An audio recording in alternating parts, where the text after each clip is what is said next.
तो hello friend, कैसे आप सभी लोग। उम्मीद है सभी लोग स्वस्थ होंगे, मस्त होंगे, ज़बरदस्त होंगे और आप लोग अपने 6 सितंबर का जो आपका एग्ज़ाम होना सीटेट का, उसकी तैयारी में अच्छे तरीके से लगे होंगे। और ये जो क्लासेस चल रही हैं आपकी, ये सारे के सारे हम लोग पीवाईक्यू कर रहे हैं, जो आपके एग्ज़ाम में अभी तक कई के बार बने हैं। एक बार की बात छोड़िए, 2-2, 3-3, 4-4 बार तक ये क्वेश्चन आपके एग्ज़ाम में आए हुए क्वेश्चन हैं। और इसी प्रकार के क्वेश्चन बनते हुए भाषा थोड़ी बहुत आगे पीछे हो जाती है। अगर आप ये क्वेश्चन कर पाते हैं तो आप एग्ज़ाम में भी क्वेश्चन कर ले जाएंगे। तो आज की अपनी क्लास रहेगी हिंदी पेडागोजी की क्लास। यहाँ पर हम लोग करने वाले हैं 15 क्वेश्चन और सारे के सारे क्वेश्चन इंपॉर्टेंट रहेंगे एग्जाम के दृष्टिकोण से। क्वेश्चन नंबर 1 आप लोग पढ़ेंगे और इसका सही से आंसर करने की कोशिश कीजिए एक बार। क्वेश्चन लिखा है चामस्की के अनुसार। किसकी बात हो रही? नाम चामस्की की। बच्चों में भाषा अर्जन क्षमता होती है। इस क्षमता के कारण बच्चे मुख्य रूप से क्या कर पाते हैं? बड़े की नकल करके भाषा सीखते हैं, व्याकरण के नियमों को रट लेते हैं, नए और अनसुने वाक्यों का निर्माण खुद कर लेते हैं, या फिर केवल अपनी मातृभाषा बोल पाते हैं। केवल और नियमों को रटने वाला ये सब गलत हो जाते हैं। अब बताइए ए और सी में से कौन सा सही होगा? तो यहाँ पर जो सही होगा वो हो जाएगा ऑप्शन नंबर सी, नए और अनसुने वाक्यों का निर्माण खुद कर लेते हैं। जितने लोगों ने ऑप्शन नंबर सी कर लिया था उनका सबका बिल्कुल सही हो जाएगा यहाँ पर। अगला क्वेश्चन है, स्टीफन क्रेशन के सिद्धांत के अनुसार यदि एक बच्चे का वर्तमान भाषा स्तर आई है तो उसे किस स्तर की भाषाई सामग्री दी जानी चाहिए ताकि उसका भाषाई विकास हो सके?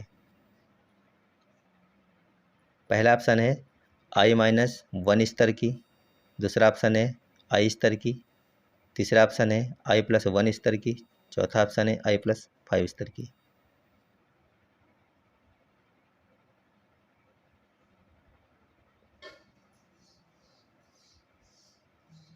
तो यहाँ पर जो आपका सही आंसर हो जाएगा वो आपका हो जाएगा ऑप्शन नंबर सी, I+1 स्तर की, यानी कि थोड़ा सा ऊपर का स्तर का आपको देना है उसको। तो ऑप्शन नंबर सी यहाँ पर आपका सही हो जाएगा। अगला क्वेश्चन है, प्राथमिक स्तर पर बच्चों की भाषाई क्षमता का आकलन करते समय आप किस चीज़ को सबसे कम महत्व देंगे? बात हो रही है प्राथमिक स्तर की, यानी 1 से 5 तक की क्लासों की। यहाँ पर बच्चों की भाषाई क्षमता का आकलन करते समय आप किस चीज़ को सबसे कम महत्व देंगे? आपको यहाँ पे नेगेटिव आंसर निकालना है। बताइए क्या सही होगा? कहानी को अपनी भाषा में सुनाना, दूसरा लिखा है चित्र देखकर उस पर 4 लाइनें लिखना, पाठ्य पुस्तक के प्रश्नों के उत्तर ज्यों के त्यों लिखवाना, या फिर किसी घटना का अपने शब्दों में वर्णन करना।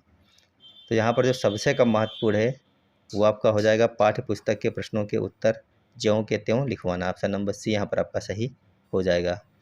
अगला क्वेश्चन है, त्रुटियाँ भाषा सीखने की प्रक्रिया का एक स्वाभाविक हिस्सा हैं। भाषा शिक्षण में इन त्रुटियों का वास्तविक महत्व क्या है? बताइए एक बार सभी लोग। क्वेश्चन नंबर 4 का सही आंसर क्या होगा? पहला ऑप्शन है या शिक्षक की विफलता को दर्शाती हैं, दूसरा ऑप्शन है या बच्चों की कमजोरियों को उजागर करती है, तीसरा ऑप्शन है या बच्चों की सोच और सीखने की प्रक्रिया को समझने की खिड़की है, चौथा ऑप्शन है इन्हें तुरंत कठोरता से दूर किया जाना चाहिए। तो ये आपका गलत हो गया, कठोरता यहाँ पर आ गया। तो बताइए क्या सही होगा? या शिक्षक की विफलता को दर्शा रही हैं क्या? नहीं, यानी कि ऑप्शन नंबर ए आपका गलत हो गया। बी लिखा या बच्चों की कमजोरी को उजागर करती है, नहीं। या बच्चों की सोच और सीखने की प्रक्रिया को समझने की खिड़की है, ऑप्शन नंबर सी यहाँ पर आपका सही हो जाएगा। अगला क्वेश्चन है, एक शिक्षिका अपनी कक्षा में बच्चों को सस्वर पठन करवाती है और फिर उसी पाठ से जुड़े कुछ प्रश्न पूछती है। यहाँ मुख्य रूप से किस कौशल का मूल्यांकन हो रहा है? बताइए एक बार सभी लोग। यहाँ मुख्य रूप से किस कौशल का मूल्यांकन हो रहा है? पहला ऑप्शन है केवल वाचन कौशल का, दूसरा ऑप्शन है श्रवण और पठन बोधन, यहाँ पे तीसरा ऑप्शन है केवल लेखन कौशल का, जबकि चौथा ऑप्शन है व्याकरणिक ज्ञान का। तो केवल वाला आपका कट गया, ऊपर भी लिखा है पहले ऑप्शन में केवल। अब बताइए क्या यहाँ पर सही है?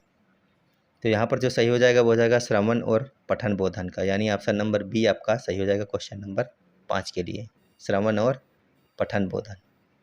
अगला क्वेश्चन है, भाषा की कक्षा में बहुभाषिकता को एक शिक्षक को किस रूप में देखना चाहिए?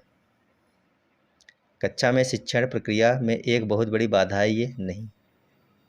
एक अत्यंत जटिल समस्या जिसका कोई समाधान नहीं है? ये भी आपका गलत हो गया। भाषा शिक्षण के लिए एक समृद्ध संसाधन, या फिर बच्चों के बीच भेदभाव पैदा करने का साधन? या फिर बच्चों के बीच भेदभाव पैदा करने का साधन। सही कौन सा है? भाषा शिक्षण के लिए एक समृद्ध संसाधन है। बच्चे एक दूसरे की मातृभाषा को यहाँ पर सीखते हैं।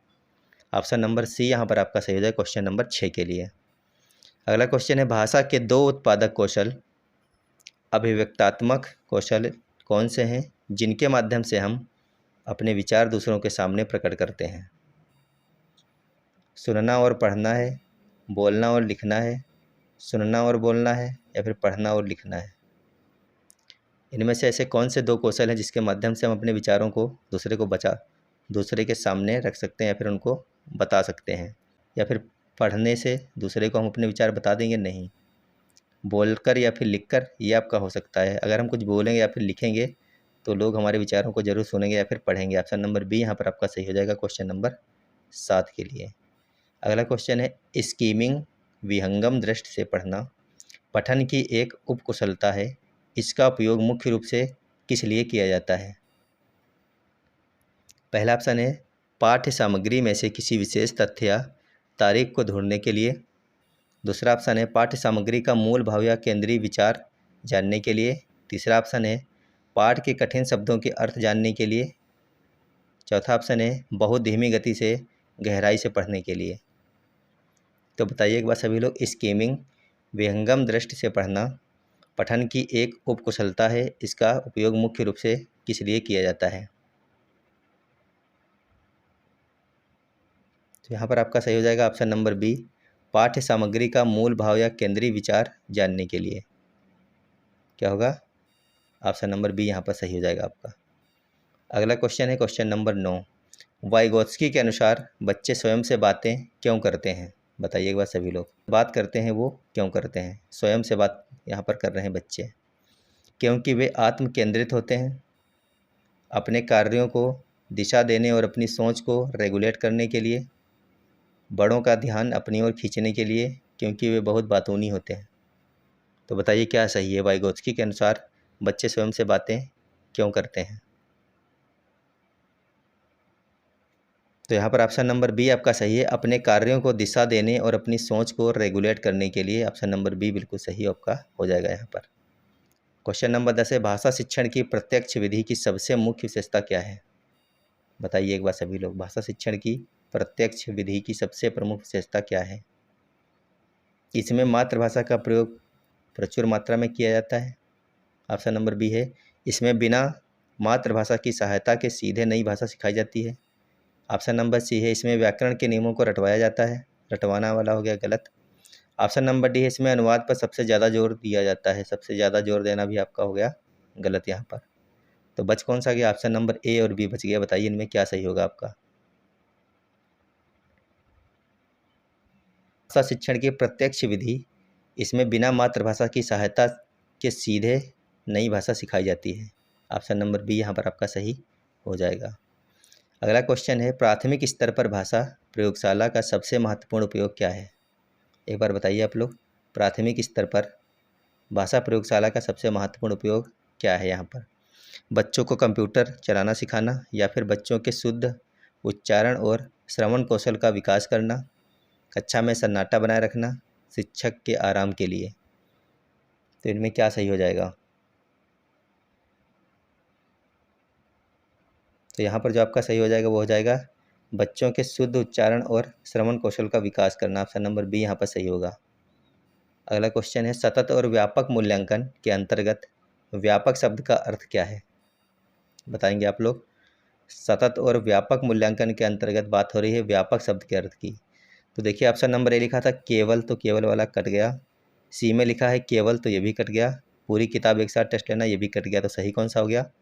व्यापक शब्द का अर्थ है बच्चे के संज्ञानात्मक और सह संज्ञानात्मक दोनों पक्षों का मूल्यांकन करना। शैक्षणिक और गैर शैक्षणिक दोनों पक्षों का मूल्यांकन जहाँ पर होगा उसी को कहते हैं व्यापक। देखिए अगला क्वेश्चन है, पोर्टफोलियो प्राथमिक स्तर पर भाषा आकलन का सबसे बेहतरीन उपकरण क्यों माना जाता है? तो बताइए एक बार सभी लोग, इसका सही आंसर क्या होगा?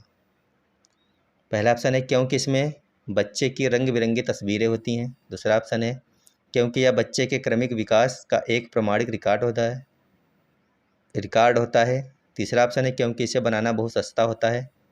चौथा ऑप्शन है क्योंकि इसमें केवल, तो केवल वाला आपका हो गया गलत यहाँ पर। सस्ता वाला भी आपका यहाँ पर गलत हो जाएगा। सही कौन सा होगा? क्योंकि यह बच्चे के क्रमिक विकास का एक प्रमाणिक रिकॉर्ड होता है, यानी ऑप्शन नंबर बी सही होगा। अगला क्वेश्चन है, भाषा की पाठ्यपुस्तक में दिए गए अभ्यास कार्य का मुख्य उद्देश्य क्या होना चाहिए? भाषा की पाठ्यपुस्तक में जो अभ्यास कार्य दिए जाते हैं उसका मुख्य उद्देश्य क्या होना चाहिए, आपको ये बताना है। पहला ऑप्शन है बच्चों को पाठ के उत्तर याद करवाना। दूसरा ऑप्शन है बच्चों को गृह कार्य में व्यस्त रखना। तीसरा ऑप्शन है बच्चों को भाषा के विस्तार और अभिव्यक्ति के अवसर देना। चौथा ऑप्शन है परीक्षा के लिए प्रश्न पत्र तैयार करना। यहाँ पर जो आपका सही होगा कि ऑप्शन नंबर ए होगा, बच्चों को पाठ के उत्तर याद करवाना। नहीं, बी लिखा था बच्चों को गृह कार्य में व्यस्त रखना, ये भी नहीं होगा। तो यहाँ पे क्या होगा? बच्चों को भाषा के विस्तार और अभिव्यक्ति के अवसर देना। ऑप्शन नंबर सी यहाँ पर आपका सही हो जाएगा। डी भी आपका गलत है यहाँ पर। अगला क्वेश्चन लिखा है, डिसलेक्सिया मुख्य रूप से किस भाषाई विकार या ता से संबंधित है? बताइए एक बार सभी लोग। बात हो रही है डिसलेक्सिया की यहाँ पर। पहला ऑप्शन है लिखने की अक्षमता। दूसरा ऑप्शन है गणना करने की अक्षमता। तीसरा ऑप्शन है पढ़ने और वर्तनी की अक्षमता, जबकि चौथा ऑप्शन है चित्र बनाने की अक्षमता। तो डिसलेक्सिया जो संबंधित है वो संबंधित है आपका पढ़ने और वर्तनी की अक्षमता से। तो आप लोग बताइए, आप लोग इन 15 में से कितने क्वेश्चन सही सही कर पाए, कितने आपके गलत हुए? आपको क्लास कैसी लगी? क्लास अच्छी लगी तो वीडियो को लाइक कर लीजिए। चैनल पर पहली बार चैनल को सब्सक्राइब करके जाइएगा सभी लोग, क्योंकि यहाँ पर आपको लगातार सीटर से संबंधित क्लासें मिल रही हैं और आगे भी मिलती रहेंगी। और क्वेश्चन हम लोग वही करते हैं जो आपके एग्जाम में अभी तक कई बार बने हैं और आगे भी जरूर ही बनेंगे ये क्वेश्चन। मिलेंगे आपको अगली क्लास में। जब तक सभी लोग पढ़ते रहिएगा, स्वस्थ रहिएगा, मस्त रहिएगा। धन्यवाद, बाय बाय।